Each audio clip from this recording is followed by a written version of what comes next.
Ah ah! Alors voici un défi, j'adore ça et surtout lorsqu'il faut sauver, l'Elia, vous êtes mon seul espoir. Mais bien sûr, alors, c'est une énigme, c'est pas clair, en tout cas, j'ai l'impression qu'il faut que je j'agisse et ah, bizarre, le bouton en tout cas n'a pas l'air de fonctionner. Sinon, je comprends pas trop ce que je dois faire. En tout cas, un bouton qui ne fonctionne pas, c'est peut-être la clé de l'énigme. Alors, nous pouvons toujours regarder le code par contrôle U, c'est-à-dire le code HTML qui a été reçu par votre navigateur, mais maintenant, nous connaissons un outil beaucoup plus puissant qui va regarder, lui, la structure en vous montrant tous les attributs et les commentaires cachés, c'est l'inspecteur. Alors, nous voyons qu'il y a un problème directement sur le bouton. Donc j'ai l'idée de Ah, je ne peux pas lancer l'inspecteur sur le bouton, c'est bizarre, on dirait il n'est pas actif. Alors pour ça, je ne perds pas espoir. Je vais lancer l'inspecteur sur Help et je vais lancer l'inspecteur. J'arrive sur du code, je vois qu'il y a du JavaScript. Oh là là, il y a peut-être quelque chose caché dans le JavaScript, un message secret que je n'arriverai pas à voir, mais je vais continuer et je tombe sur paragraphe, data secret.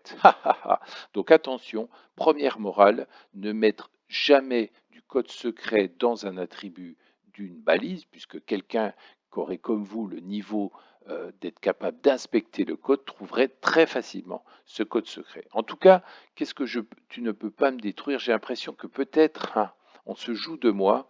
Il n'y a absolument pas d'utilité à avoir mis ça. C'est peut-être une fausse piste. En tout cas, je reviens à mon bouton et je vais inspecter, en tout cas regarder le code. Et c'est vrai que si j'avais eu le fichier HTML, j'aurais pu déjà travailler dessus. Mais là, je suis sur l'arbre du DOM. Alors le bouton me dit, on a encore une fois sauvegardé une information, je ne peux détruire. Bon, bref, je ne vois pas trop ce que c'est. La classe, je sais que c'est pour jouer sur le CSS. Et ah, je vois un attribut tout à fait intéressant. Il s'appelle Disable. Disable, c'est-à-dire que ce bouton n'est pas actif. C'est exactement ce que j'ai.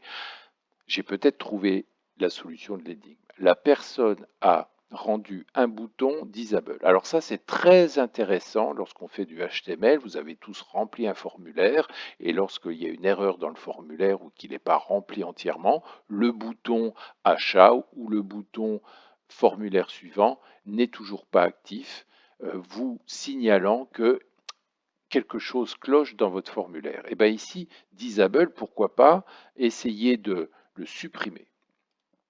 Alors pour ça, je peux venir ici et faire supprimer directement. Et peut-être que là, mon Dieu, j'ai l'impression que le bouton agile est devenu vert. Vous êtes mon seul espoir, inspecteur. J'ai trouvé l'énigme.